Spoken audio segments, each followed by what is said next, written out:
Season 1 of Dune Prophecy has come to an end, and with both an announcement and setup for Season 2, there's a lot to go into surrounding the expanding of this Dune universe on the small screen. From the hidden enemy behind Desmond Hart's abilities, to what we might get on the planets of Arrakis, Selusa Secundus, and Wallach 9, it seems like next season is going to have quite a range of arcs for the characters that remain. So in this video, I'm going to be discussing what we might see in Dune Prophecy Season 2, going into my theories and predictions following the Season 1 finale. This analysis will contain spoilers, so if you do happen to be someone who hasn't seen Season 1, then I would recommend watching this video after you've seen it. Before I get into it though, if you want to keep up to date on any of my future content surrounding Dune Prophecy, Dune Messiah, and beyond, then don't forget to support this upload by giving it a like rating and subscribing to the channel.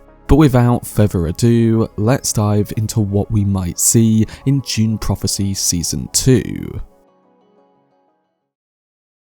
So at the end of Dune Prophecy Season 1, we got a lot of teasers for what we might see come Season 2. I did do a full breakdown on the final episode, but it's key to recap it here in this discussion, as what happens will likely have a big impact in what's to come. Towards the ending, where Valya reaches the conclusion of the vision that she received via Desmond Hart's Omnius virus, she is met by the gaze of the mechanical blue eyes that we've seen throughout Season 1. The two blue lights that appeared to be eyes were actually just one eye of the thinking machine, distorted into a double vision due to Desmond Hart's impaired sight. It becomes clear that this vision then reveals Desmond Hart's memories after being attacked by Sisterhood on Arrakis. The blue eyes belong to a sentient machine implanting thinking machine tech into his right eye, and we see that a shadowy figure looms over him. We don't see who the figure is, but the episode does give us plenty of clues, and I will go into that.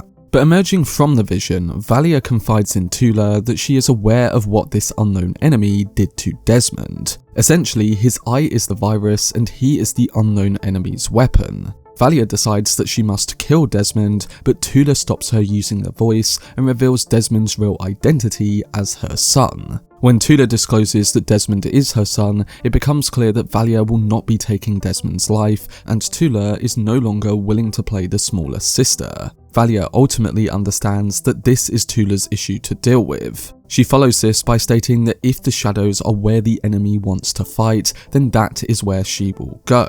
When Valya reveals her intention to depart Selusa and carry on her work discreetly, Tleilax then uses this moment to reach out to the son she left behind. However, her attempt takes a turn when Desmond orders her arrest. Desmond's past is marked by being sent away and enduring a difficult upbringing, so building a bond with his lost mother will require more time, and this is something that we expect to be a point of conflict come Season 2.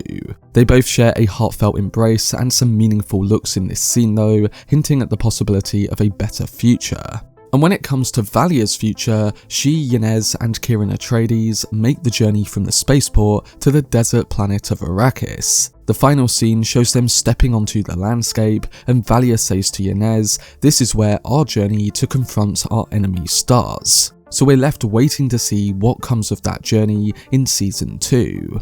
This brings me onto what we might see, and my current theories surrounding the enemy that brought Desmond Hart back from the claws of death. Starting with Valya, Inez, and Kieran on Arrakis, it looks like the Reverend Mother is ready to explore the path to the shadowed enemy that she saw in the vision of Desmond Hart's encounter with Sisterhood. Prior to the events of Season 1, a mysterious entity managed to recover Desmond's body and integrate a thinking machine into him, aiming to unleash a new iteration of the Omnius Plague. This iteration of the plague is triggered by fear, resulting in the deaths of Karsha, Pruitt Rachese, and many others, while gradually infecting the Sisterhood and haunting their dreams. Valya is determined to uncover who orchestrated Desmond Hart's mission, with Arrakis as the ideal starting point for her investigation. She has brought Inez along for her protection, as Inez represents the Sisterhood's choice to ascend to the Imperial throne, thereby ensuring their dominance over the known universe. Kieran Atreides harbours distrust towards Valya and the Harkonnens, but his primary focus is safeguarding Yanez. So despite his reservations about the Imperium's power,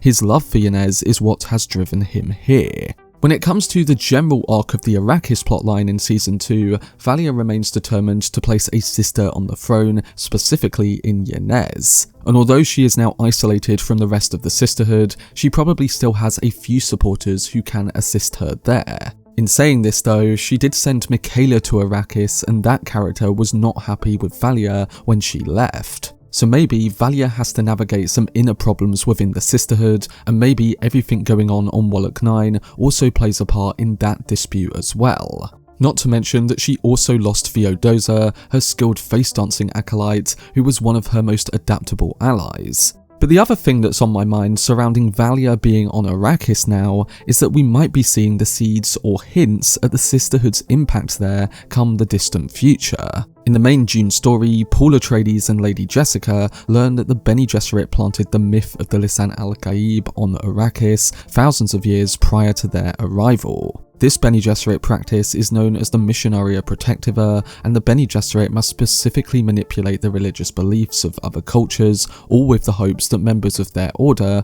can use those myths to their benefit centuries later.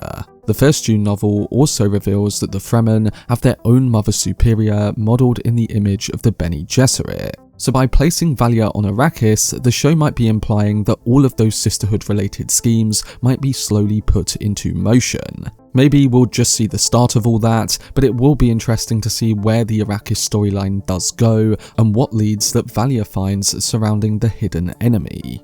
But coming now to the hidden enemy, it's time to go into what or who this could be. The identity of the individual who chose Desmond as a candidate remains a mystery, and we know that this unseen character harbours a desire to dismantle the Sisterhood. They strategically selected Desmond, leveraging his hatred towards the faction as a tool. It's likely that this figure has a personal vendetta against the Sisterhood, possibly rooted in events from the Butlerian Jihad.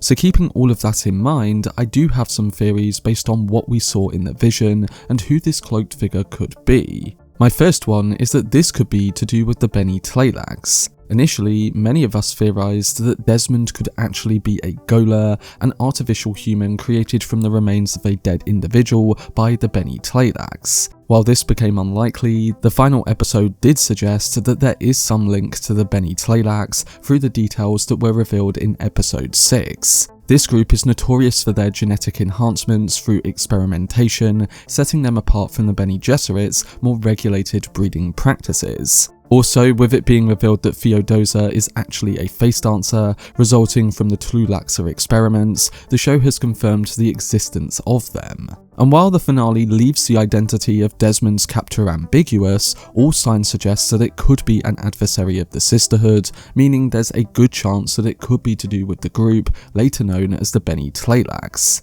Furthermore, Desmond's vision at the end showed that he was on an operating table, undergoing a procedure where a thinking machine is implanted into his right eye. This granted him the ability to unleash the fear virus created by the machines, and it indicates that he is indeed an experimental weapon. So with the Tleilax known to carry out technological experiments, and with them being an adversary to the Sisterhood, I think there's a very good chance that this figure could be connected to them. With that being said though, I think there is a better chance that this figure is someone connected to the fear virus or the thinking machine technology that we've seen throughout Season 1. So my second theory is that based on the explanation of the fear virus, I think this is to do with Omnius or Erasmus. Omnius represents the unified consciousness of every AI across the universe, having deployed a virus to weaken human forces prior to the Battle of Carino. The spark of human resistance was ignited by Erasmus, who took the drastic step of killing Serena Butler's child. He continues to play a role within the Mentat school throughout the Schools of Dune trilogy. Now to me, it would make sense that the hidden enemy is a thinking machine, and one that in the source material is known to have come back. And with Desmond being reborn using thinking machine tech, it only adds more weight to the Omnius Erasmus theory. So that is probably the theory that I'm sticking with the most. But the final theory that I have is the potential connection made to the Ixians in Season 1, which were introduced with the Ixian smuggler and technology a few episodes prior. To begin with, the Ixians are renowned for their expertise in nanotechnology, and as we learn in the final episode, this is precisely what enhances Desmond's right eye. Additionally, it's worth noting that the Ixians might stand against the Imperium's laws against thinking machines, a sentiment that echoes the outrage caused by Pruitt's toy in Dune Prophecy's first episode. Ixians persist in their exploration of technology, even in the aftermath of the Butlerian Jihad. This dedication often leads to their isolation from the broader universe, resulting in less scheming compared to other factions. Nevertheless, they still engage in conflicts and have a significant presence in the later Dune stories. Also, as discussed in previous videos, Leto II's remark in God Emperor of Dune, which reads, "Do not fear the Ixians, they can create machines, but they can no longer create Arafel," serves as another connection. The Sisterhood refers to this reckoning as Tiran Arafel, which is specifically mentioned at the start of Season 1. And Leto II's assertion that the Ixians have lost this capability implies that they once possessed it. It's not the theory that I think the hidden enemy is connected to, but again, it is one that can't be ruled out at this moment in time. So as a whole, we'll just have to wait and see, but currently, I do think that there's a good chance that the hidden enemy is connected to either Omnius, the Ixians, or the Bene Tleilax. This now brings me to everything we might see on Selusa Secundus. Haviko Carino met his demise, paving the way for Natalia to ascend as Empress, with Desmond Hart serving as her Bashar. While this shift seems logical given Haviko's ineffectiveness as a ruler, there remains uncertainty about whether Natalia truly grasps the broader dynamics at play with Desmond Hart. Additionally, the Sisterhood continues to plot for Yanez to take the throne. Now, maybe they show that Natalia is a stronger ruler than her husband, but that she also is weak due to her misunderstanding of the greater events going on. I wouldn't be surprised if Haviko's illegitimate son Constantine has a bigger role to play in this, as he might be quite upset with what happened to his mother at the end of the season. He was originally going to travel to Arrakis to be in charge of the Emperor's fleet, but I think once Natalia changes that, he's going to be strongly against her. Maybe Theodosa comes into this plot too, and Natalia tries to probe information from her regarding the Sisterhood and Valya. But the other thing that is on Dune readers' minds surrounding everything that will happen on Selusa Secundus is the eventual destruction of the planet. Selusa Secundus serves as the heart of the Carino Empire, a stunning and lush planet that reflects the grandeur of the galaxy's ruler. However, in Herbert's Dune and its film adaptations, Selusa Secundus transforms into a bleak, rain-soaked wasteland where the Sardaukar hone their skills and fortify their strength amidst the conditions. The books leave the details somewhat vague, but they indicate that House Tantor goes against the rule of Hasik Carino III, unleashing atomic weapons on the planet and ultimately destroying it. So it's possible that this series will explore that storyline from a fresh perspective or set the stage for those events to unfold. Regardless of the route that the showrunners take, I do think that we will eventually see something about this, whether it's in Season 2 or beyond. Coming now to the final storyline that Season 1's ending set up, it's going to be interesting to see how the events with Lila or Dorotea on Wallach 9 build off what we've just seen. Lila isn't currently herself as she now embodies both Raquella, Valya's former teacher and the past Mother Superior of the Sisterhood, and Dorotea, the zealot whom Valya killed. In episode 6, Dorotea takes charge of the Sisterhood, but rather than pursuing Valya, she focuses on rallying followers to her anti-thinking machine ideology. She shows them all the sisters that Valya killed and appears to destroy the thinking machine computer in the hidden tunnels of the base. Currently, Dorotea might find a way to bolster her influence within the Sisterhood by igniting the flames of Butlerian anxieties, yet it's difficult to see how this strategy could lead to lasting authority. I think that Lila is going to be the one to fight back against Dorotea, and I think Sister Jen is going to try and help her gain back control. I don't think it will happen right away though, because we're going to see what effects Dorotea's control brings to both the sisters there and those across the Imperium. So maybe Valya and Tula are affected on both Selusa Secundus and Arrakis. We'll just have to see what direction they go in here, but whatever route they do take, I just hope that it's investing enough, because at the moment, I'm more interested in everything going on the other planets. But that was my video discussing Dune Prophecy Season 2. I do hope you enjoyed this early discussion on Season 2, and overall, I'm looking forward to hearing your thoughts towards it, so don't forget to let me know down below in the comments section.